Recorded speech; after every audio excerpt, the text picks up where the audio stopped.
মেডিকেলের ভাষায় ICU, CCU এবং লাইফ সাপোর্ট এই তিনটি শব্দ প্রায়ই শোনা যায়, বিশেষ করে রোগীর অবস্থা যখন সংকটাপন্ন থাকে সেই সময়।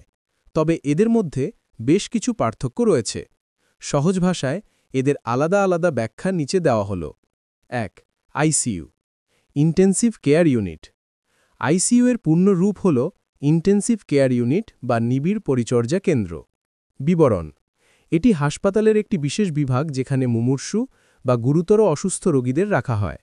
এখানে সাধারণ ওয়ার্ডের চেয়ে অনেক বেশি যন্ত্রপাতি এবং সার্বক্ষণিক ডাক্তার ও নার্সের নজরদারি থাকে। কাদের জন্য? যাদের শরীরের একাধিক অঙ্গ কাজ করা বন্ধ করে দিচ্ছে, যারা বড় কোনো দুর্ঘটনার শিকার হয়েছে অথবা বড় কোনো অস্ত্রোপচারের পর যাদের বিশেষ পর্যবেক্ষণের প্রয়োজন হয়। মূল বৈশিষ্ট্য: এখানে কৃত্রিম শ্বাস-প্রশ্বাসের ব্যবস্থা, হার্ট মনিটর এবং জরুরি সব ওষুধের ব্যবস্থা থাকে। ২. CCU, coronary care unit. CCU এর পূর্ণরূপ হল করোনারি কেয়ার ইউনিট বা একে অনেক সময় কার্ডিয়াক কেয়ার ইউনিটও বলা হয়। বিবরণ: এটি মূলত আইসিইউ এর মতোই, কিন্তু এটি বিশেষভাবে তৈরি করা হয়েছে শুধুমাত্র হৃদরোগী বা হার্ট পেশেন্টদের জন্য। কাদের জন্য?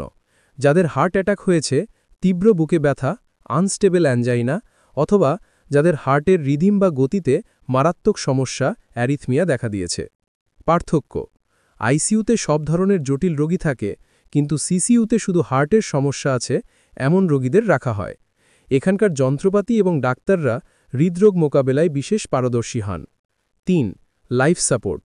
লাইফ সাপোর্ট কোনো নির্দিষ্ট জায়গা বা রুম নয়, এটি একটি চিকিৎসা ব্যবস্থা বা প্রক্রিয়া। বিবরণ: যখন মানুষের শরীরের অত্যাবশ্যকীয় অঙ্গগুলো যেমন ফুসফুস, হার্ট, কিডনি নিজে থেকে কাজ করতে পারে না, তখন কৃত্রিমভাবে যন্ত্রের সাহায্যে সেগুলোকে সচল রাখাকে লাইফ সাপোর্ট বলা হয়। কিভাবে কাজ করে?